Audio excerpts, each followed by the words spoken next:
بسم اللہ الرحمن الرحیم الحمد للہ رب العالمین والصلاة والسلام علی سید الانبیاء والمرسلین وعلی آلہ وصحبہ اجمعین اما بعد اعوذ باللہ من الشیطان الرجیم بسم اللہ الرحمن الرحیم والذین یکنزون الذهب والفضة ولا ينفقونها في سبيل الله فبشرهم بعذاب أليم يوم يحمى عليها في نار جهنم فتكوى بها جباههم وجنوبهم وظهورهم هذا ما كنزتم لأنفسكم فذوقوا ما كنتم تكنزون. وعن سلمان بن عامر رضي الله تعالى عنه عن النبي صلى الله عليه وسلم قال إن الصدقة على المسكين صدقة وعلى ذي الرحم سنتان صدقة وصلة. رواه الترمذی. معزز سامعین کرام، ابھی آپ حضرات کے سامنے میں نے قرآن کریم کی ایک آیت اور ایک حدیث شریف تلاوت کی ہے. انشاءاللہ تعالی اس آیت کریمہ اور پڑھی گئی حدیث مبارکہ کی روشنی میں کچھ باتیں عرض کرنے کی کوشش کی جائے گی. ہمارا دین اسلام ہر لحاظ سے کامل اور مکمل ہے. اللہ تبارک و تعالی نے اپنے دین کو نہایت معتدل اور اس کی تعلیم کو نہایت جامع بنایا ہے. دین کا کوئی بھی پہلو ایسا نہیں ہے کہ جس میں کسی کو کہیں بھی انگلی رکھنے کی گنجائش ہو. ہم دنیا کے اندر دیکھتے ہیں کہ اللہ تبارک و تعالی نے کچھ لوگوں کو مالدار بنایا ہے، تو دوسری جانب اللہ تبارک و تعالی نے کچھ لوگوں کو غریب بنایا ہے. اور ہماری کچھ کوتاہیوں کی وجہ سے بعض مرتبہ ایسا ہوتا ہے کہ ہمیں اندرونی طور پر کچھ اشکالات اور کچھ اعتراضات پیش آتے ہیں. حقیقت یہ ہے کہ اس اعتراض اور اس اشکال کے پیدا ہونے کی وجہ ہم مسلمانوں کا اپنا عمل ہوتا ہے، مگر ہمارا ذہن ہمارے اپنے اس برے عمل کی طرف نہیں جاتا، اور ہم یہ کہنا اور سوچنا شروع کر دیتے ہیں کہ آخر ایسا کیوں کہ اللہ تبارک و تعالی نے بعض لوگوں کو بے شمار مال و دولت سے نوازا اور بہت ساری دنیا کی چیزیں عطا فرمائی، اور دوسرے بعض لوگوں کو اتنا غریب اور اتنا مسکین اللہ نے بنا دیا کہ اسے اپنی بنیادی ضرورت کے پورا کرنے کی بھی سہولیات میسر نہیں. میرے بھائیوں، اللہ تبارک و تعالی نے جہاں بہت سے لوگوں کو مالدار بنایا، مال و دولت سے نوازا،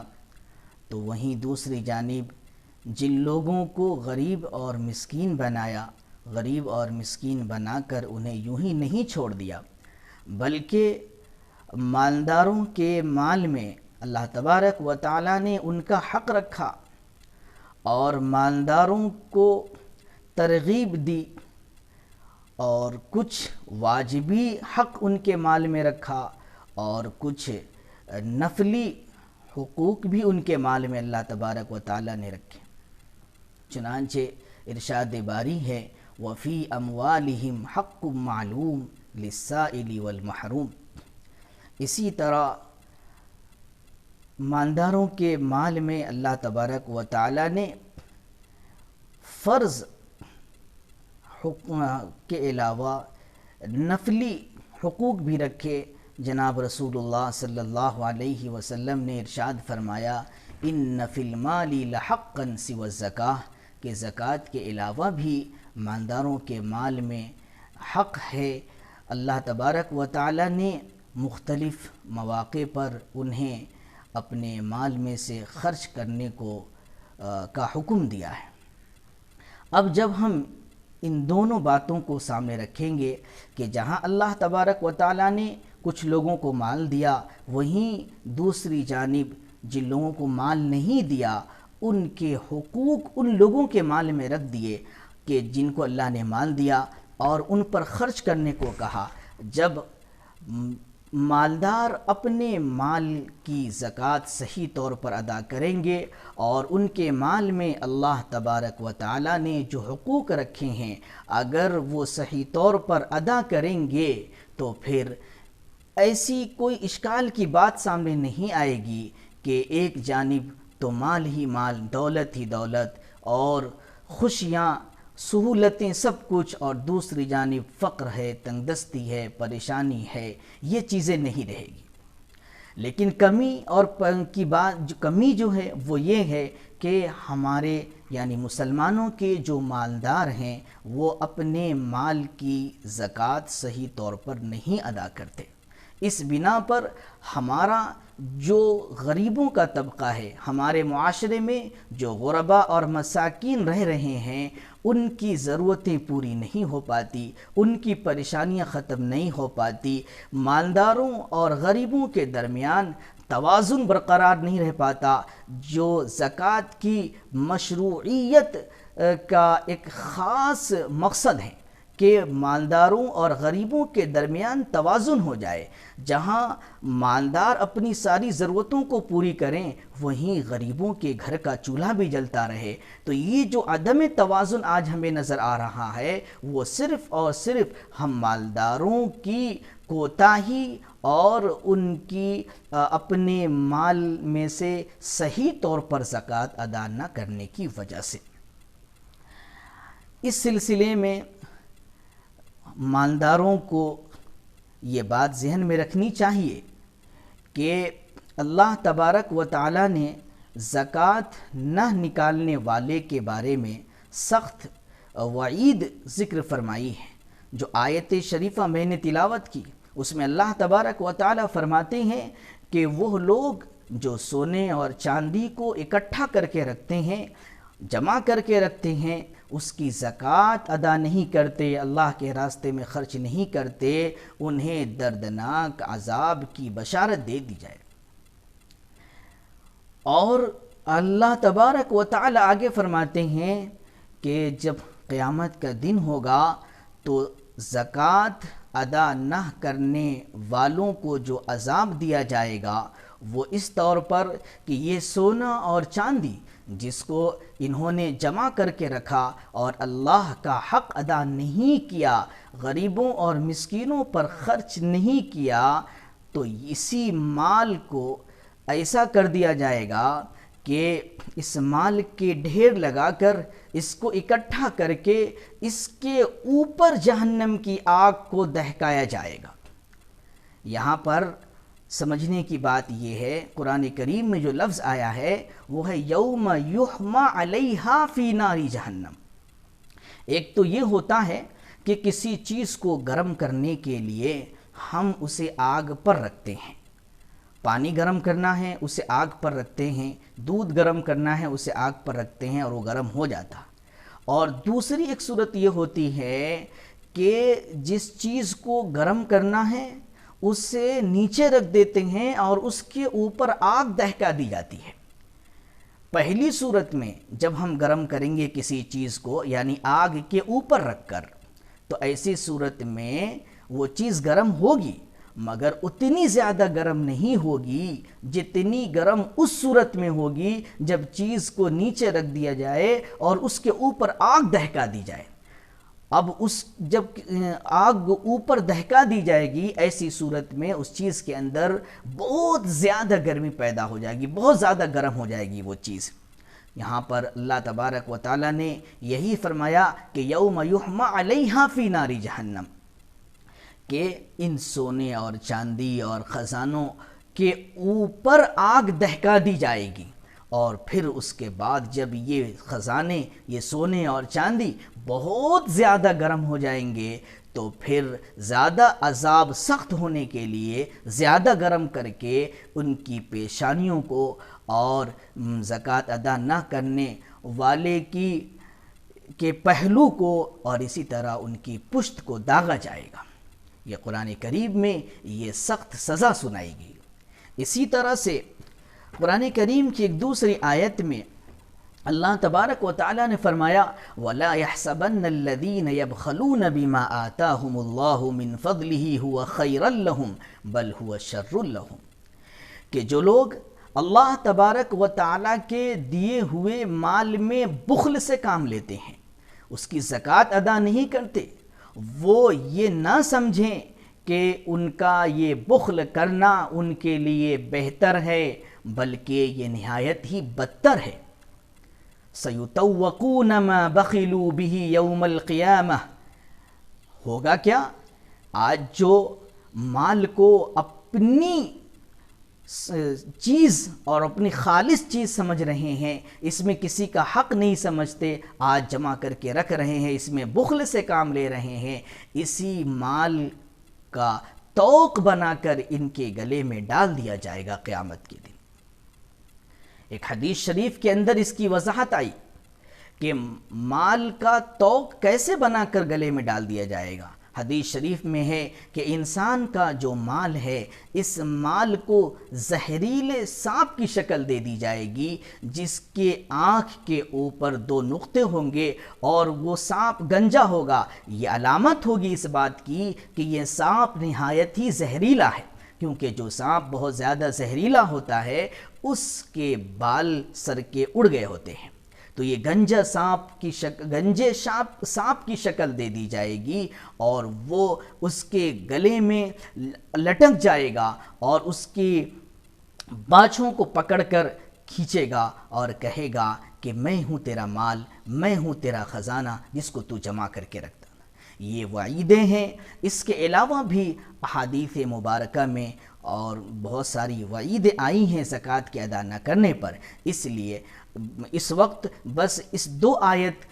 جو وعید کے طور پر اللہ تبارک و تعالیٰ نے ذکر کی ہے اس کا تذکرہ کر کے میں یہ بتانا چاہتا ہوں اپنی قوم کے مالداروں کو کہ آپ ان وعیدوں کو سامنے رکھیں اور اللہ کے واسطے جو اللہ نے آپ کے مال میں غریبوں کا حق رکھا ہے اس کو آپ ادا کریں، آپ غریبوں کو محروم نہ کریں، تاکہ زکوٰۃ کی جو مشروعیت کی جو حکمت ہے کہ مالداروں اور غریبوں کے درمیان توازن پیدا ہو جائے، معاشرے میں ہر ایک خوش ہو کر زندگی گزارے، یہ چیز ہمارے سامنے آ جائے اور ہم اس کو اپنی آنکھوں سے دیکھیں۔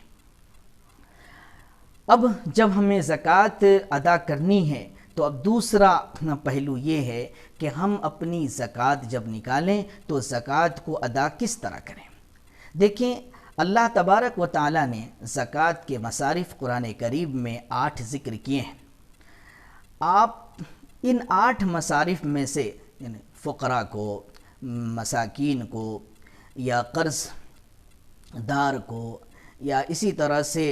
اللہ کے راستے میں جہاد کرنے والے کو، مسافر کو، ان اور بھی جو مصارف ہیں ان میں سے جس کو بھی اپنی زکوٰۃ دے دیں گے زکوٰۃ ادا ہو جائے گی۔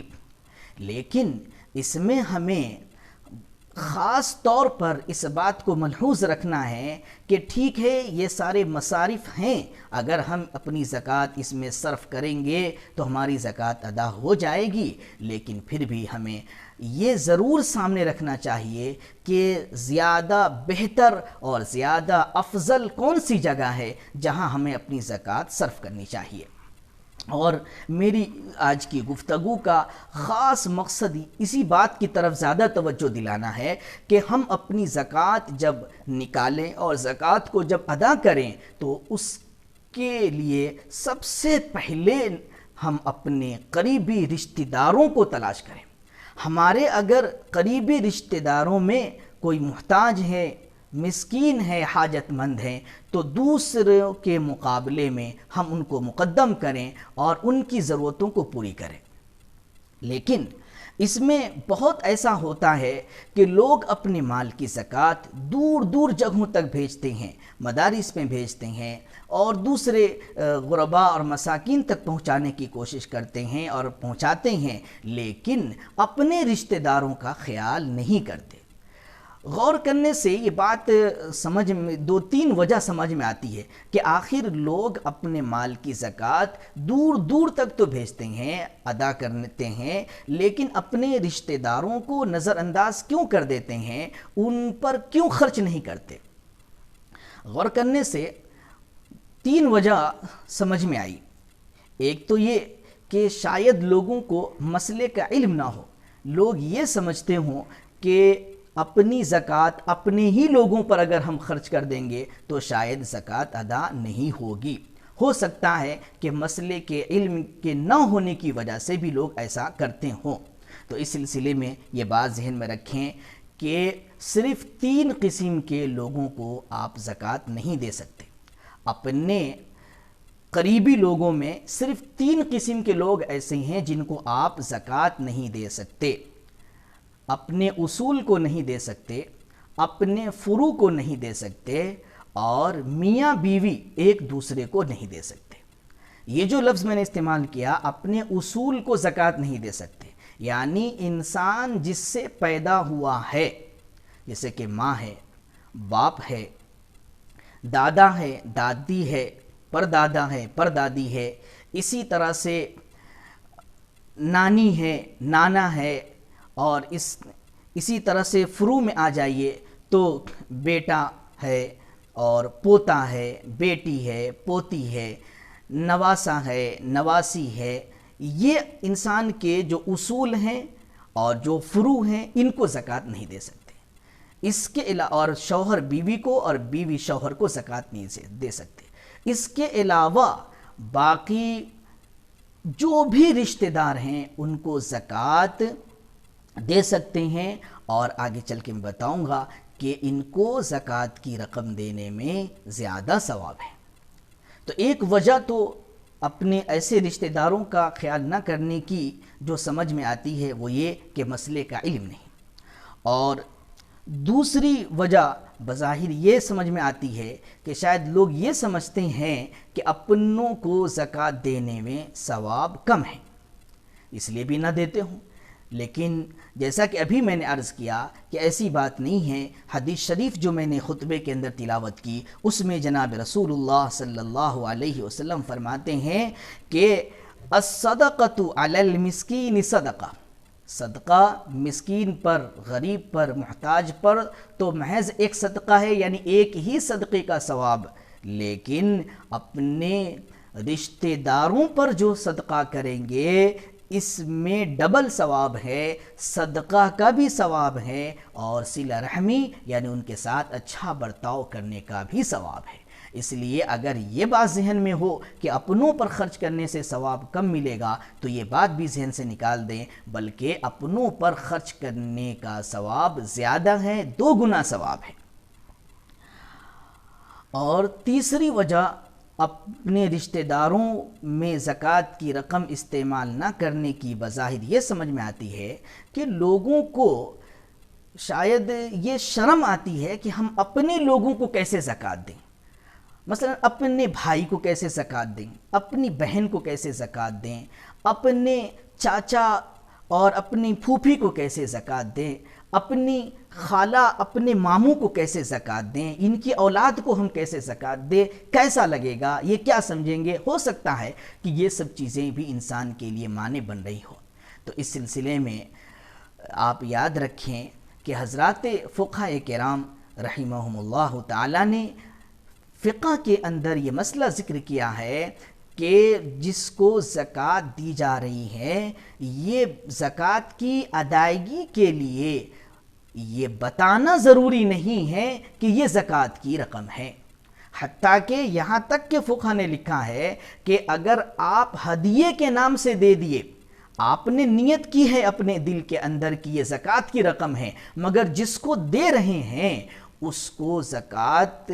کی رقم کہنے کے بجائے اگر گفٹ اور ہدیہ کہہ کر دے دیا گیا تو بھی زکوٰۃ ادا ہو جائے گی۔ میرے بھائیوں، جب اتنی آسانی اور سہولت ہے تو پھر ہم اپنی بھائیوں کو، اپنی بہن کو، اپنے چچا کو، اپنی پھوپھی کو، اپنی خالہ کو، اپنے ماموں کو، یا ان میں سے کسی کے اولاد کو اگر زکوٰۃ دینا چاہتے ہیں، اور دینا بھی چاہیے، اور اگر ہمیں کبھی شرم آتی ہے کہ اپنے رشتہ داروں کو کیسے اپنی زکوٰۃ دیں، کیسا لگے گا، تو آپ ان سے تذکرہ نہ کریں کہ یہ زکوٰۃ کی رقم ہے، بلکہ آپ انہیں یوں ہی خاموشی سے ہی دے دیں، اپنے دل میں زکوٰۃ کی نیت کر لیں، یا ہدیہ کہہ کر کے بھی دے دیں، اور آپ کے دل کے اندر یہ نیت ہے کہ یہ زکوٰۃ کی رقم ہے، تو آپ کی زکوٰۃ ہو جائے گی۔ لہٰذا اس تکلف کی بھی کوئی ضرورت نہیں، اور اس میں پریشان ہونے کی ضرورت نہیں کہ ہم کیسے دیں اور کیسا لگے گا ان کو۔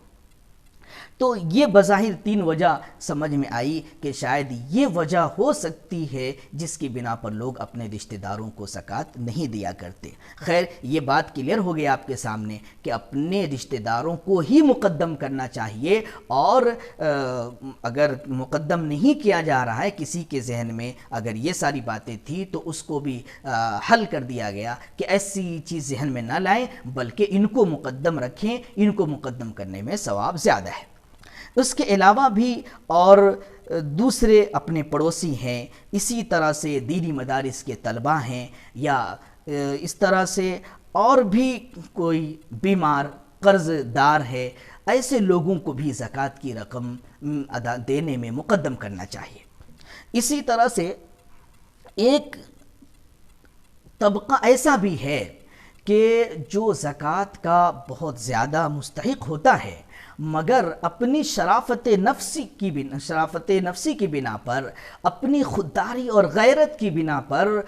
وہ اپنے آپ کو لوگوں کے سامنے ظاہر نہیں کر پاتا، اس کی ضرورتیں لوگوں کے سامنے نہیں آ پاتی، اور وہ لوگوں کی ایسی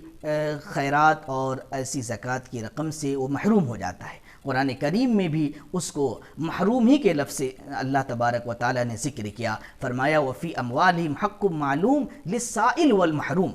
کہ مالداروں کے مال میں متعینہ حق ہے سائل کا اور محروم کا۔ سائل کون ہے؟ سائل وہ لوگ ہیں کہ جو ضرورت مند ہیں، حاجت مند ہیں، مفلس ہیں، اور وہ اپنی ضرورت کو لوگوں کے سامنے ظاہر کر دیتے ہیں، جس سے لوگوں کو پتہ چل جاتا ہے کہ یہ ضرورت مند ہیں، اور لوگ ان کی ضرورت پوری کر دیتے ہیں۔ لیکن کچھ لوگ وہ ہیں کہ جو ضرورت مند ہوتے ہیں، جو مفلس ہیں، محتاج ہیں، کثیر العیال ہیں، ان کے پاس اسباب بالکل نہیں ہیں، لیکن ان کی شرافت نفسی، ان کی غیرت، ان کی خودداری اس بات پر آمادہ نہیں ہونے دیتی کہ وہ اپنی ضرورت کو لوگوں کے سامنے رکھیں، اور اپنی پریشانی کا تذکرہ لوگوں کے سامنے کر کے اپنی ضرورت کے بقدر لوگوں سے کچھ ایسی رقم اور ایسی چیزیں لے لیں تاکہ ان کی ضرورت پوری ہو جائے۔ وہ لوگوں سے نہیں کہہ پاتے، اور جب وہ لوگوں سے نہیں کہہ پاتے تو پھر بالعموم لوگوں کی ان کی طرف توجہ بھی کم ہوتی ہے، بلکہ ہوتی ہی نہیں ہے، اور پھر وہ بیچارے محروم رہ جاتے ہیں۔ اس کی بنا پر قرآن کریم نے ایسے لوگوں کو محروم کہا۔ لہٰذا ہمارے اوپر یہ بھی بہت ضروری ہے کہ ہم اپنے محلے میں، اپنے معاشرے میں، اپنے اڑوس پڑوس میں ایسے لوگوں کے بارے میں تحقیق کریں، معلومات کریں، اور ایسے لوگوں تک اپنی زکوٰۃ کی رقم پہنچائیں کہ جو بیچارے محتاج ہونے کے باوجود بھی لوگوں کے سامنے اپنی ضرورت کو ظاہر نہیں کر پاتے۔ یہ وہ دوسری بات تھی جو میں نے بتائی زکوٰۃ کی ادائیگی کے حوالے سے، کہ زکوٰۃ ہمیں جو ادا کرنی ہے تو کن لوگوں کو مقدم کرنا چاہیے اور کیسے لوگوں تک زکوٰۃ کی رقم پہنچانی چاہیے۔ اب تیسری بات مجھے عرض کرنی ہے، وہ بھی قابل توجہ ہے، وہ یہ کہ بہت سے لوگ ایسے بھی ہمارے معاشرے کے اندر ہوتے ہیں کہ جو صاحب نصاب تو نہیں ہوتے، یعنی ان کے پاس اتنا مال نہیں ہوتا کہ جس پر زکوٰۃ فرض ہوتی ہے، لیکن وہ کھاتے پیتے اور صحت مند تندرست ہوتے ہیں، ان کا اپنی کمائی سے گزر بسر ہو رہا ہوتا ہے، کوئی خاص ان کو پریشانی نہیں ہوتی، تو اگرچہ یہ شریعت کی اصطلاح میں، شریعت کی زبان میں یہ مالدار نہیں ہیں، ان کو زکوٰۃ کی رقم اگر دے دی گئی تو زکوٰۃ ادا ہو جائے گی، مگر جناب رسول اللہ صلی اللہ علیہ وسلم ارشاد فرماتے ہیں کہ لا تحل الصدقۃ للغنی ولا لذی مرۃ سوی، کہ مالدار کے لیے جس زکوٰۃ لینا درست نہیں ہے، حلال نہیں ہے، اور اسی طرح سے توانا تندرست جو طاقتور بھی ہو اور تندرست ہو، اپاہج نہ ہو، لنگڑا لولا نہ ہو، ایسے بندے کے لیے بھی زکوٰۃ کی رقم لینا درست نہیں۔ یہ بات توجہ سے سنیے کہ اگرچہ ایسوں کو زکوٰۃ دینے سے زکوٰۃ ادا ہو جائے گی، لیکن ایسے لوگوں کو زکوٰۃ کا سوال نہیں کرنا چاہیے، زکوٰۃ کی رقم نہیں لینی چاہیے۔ ایسے بہت سارے لوگ ہوتے ہیں کہ یہ ایسی زکوٰۃ کی رقم کو آگے بڑھ بڑھ کر لے لیتے ہیں، ان لوگوں کو بچنا چاہیے، اور ہمیں بھی اپنی زکوٰۃ کی رقم ادا کرنے میں ایسے لوگوں کے مقابلے میں ان لوگوں کو ترجیح دینی چاہیے اور ان کو مقدم کرنا چاہیے جو ان سے بھی زیادہ مفلس ہوں، محتاج ہوں، اور ان بیوہ عورت ہے، یتیم بچے ہیں، ایسے لوگوں تک خاص طور پر اپنی زکوٰۃ کی رقم کو پہنچانی چاہیے۔ یہ تیسری بات تھی۔ اب آخر میں ایک ضمنی طور پر ایک بات اور بھی عرض کر دینا مناسب سمجھتا ہوں، وہ یہ کہ بہت سے لوگوں کو، عوام کو شاید یہ مسئلہ معلوم نہ ہو کہ زکوٰۃ کی رقم سادات کو، یعنی وہ لوگ جن کا سلسلہ نسب جناب رسول اللہ صلی اللہ علیہ وسلم تک پہنچتا ہے، ان کو زکوٰۃ کی رقم نہیں دی جا سکتی، ان کے لیے زکوٰۃ کی رقم استعمال کرنا درست نہیں ہے۔ تو ایسے لوگوں کے لیے جناب رسول اللہ صلی اللہ علیہ وسلم کے زمانے میں تو مستقل انتظام تھا، بیت المال کا جب تک نظام تھا اس وقت تک ان کے لیے باضابطہ انتظام تھا، اور ان میں جو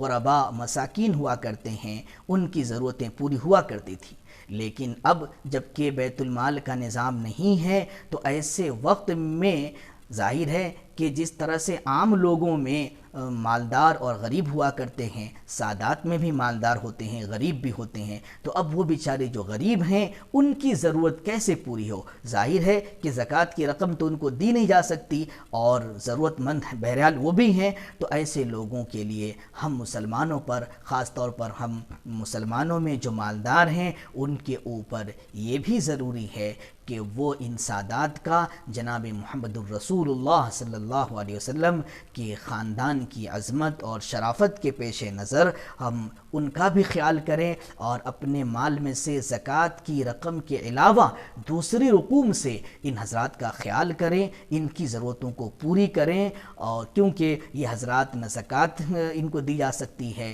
نہ صدقہ فطر دیا جا سکتا ہے، نہ دوسرے واجب صدقے ان کو دیے جا سکتے ہیں، تو ظاہر ہے کہ پھر اور ان کی ضرورت تو پوری ہونی ہے، اس لیے اپنے مال میں سے زکوٰۃ اور واجب صدقات کے علاوہ بھی دوسری رقوم کا انتظام کر کے ان تک پہنچائیں اور ان کی ضرورت کو پوری کریں۔ یہ ایک طرح سے جناب رسول اللہ صلی اللہ علیہ وسلم کا ہم پر حق ہوتا ہے کہ ہم آپ کے خاندان کے لوگوں کا خیال کریں، اس پر بھی خصوصی توجہ دیں، لوگوں کو ترغیب دیں، بتائیں کہ آخر ان میں بھی تو غریب اور مسکین ہوتے ہیں، تو پھر ان کی ضرورت کیسے پوری ہو؟ ظاہر ہے کہ اس کی ضرورت پوری ہونے کا یہی راستہ ہے، اور ذہن میں رکھیں جیسا کہ حدیث شریف آپ کو بتائی گئی کہ جناب رسول اللہ صلی اللہ علیہ وسلم نے فرمایا کہ ان فی المال لحقا سوی الزکاۃ، کہ مالداروں کے مال میں زکوٰۃ کے علاوہ بھی حقوق ہیں، لہٰذا جب زکوٰۃ کے علاوہ بھی حقوق ہیں تو پھر ہمیں زکوٰۃ کے علاوہ بھی مال خرچ کرنا چاہیے اللہ کے راستے میں، اور اس کے یہ مواقع ہیں کہ سادات وغیرہ کو ایسے مال میں سے جو زکوٰۃ کی رقم نہ ہو بلکہ دوسری زکوٰۃ کے علاوہ جو رقم ہو ان میں سے ان کا بھی خیال کیا جائے اور ان کی ضرورتوں کو پورا کرنے کی بھرپور کوشش کی جائے، لوگوں کو یہ مسئلہ بتایا بھی جائے۔ اللہ تبارک و تعالیٰ سے دعا ہے کہ ہماری ان کہی ہوئی باتوں پر اللہ پاک ہم سب کو عمل کی توفیق نصیب فرمائے، آمین۔ وآخر دعوانا ان الحمد للہ رب العالمین۔